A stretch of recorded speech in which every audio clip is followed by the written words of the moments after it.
Many of you have also heard maybe of another eclipse coming 7 years later, okay, in 2024, and it comes from the southern United States up toward the northeast. All right, well, the question now is, what does that mean?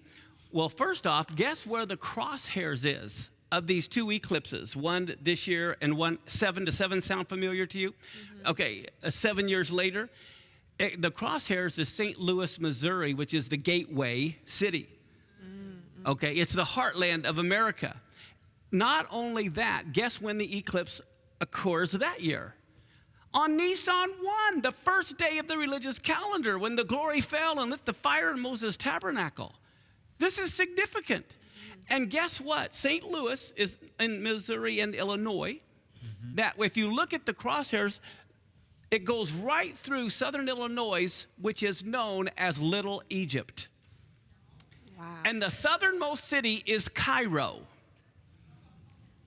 Okay, so I'm telling you this is, and because of the crosshairs, here's another thing that's amazing.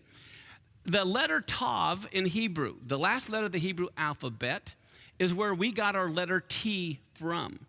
In the ancient Hebrew that David used, the letter Tav looked like our letter T at a slant. It's like an X almost. Mm-hmm. And that is what is happening on that eclipse. It's forming the X, the letter Tav, over the United States. Now, the letter Tav in Hebrew means a sign. Okay? It is a sign. So again, this is a sign. But what is really amazing is, what are the mathematical odds of having an eclipse? Mm-hmm. Let's look at the mathematical odds for a minute. Because how many of you know the sun and the moon look like they're about the same size in the heavens? Mm-hmm. Okay, but why is that? It just so happens that the moon is 400 times smaller than the sun, and the sun is 400 times further away. So because the sun is 400 times further away, 400 times bigger than the moon, they look the same size. Now, this is why you have different types of solar eclipses. If you have a solar eclipse where you have the light around the sun, that is because the moon is at apogee instead of perigee. What I mean is this. Here's the earth, and here's the sun, and the moon goes around it, but it goes around it like an egg. It's oval shaped. Sometimes it's real close, sometimes it's real far. When the moon is at its furthest point from Earth and there's a solar eclipse, it's not as big as the sun, and therefore you have the ring of fire around it. Right.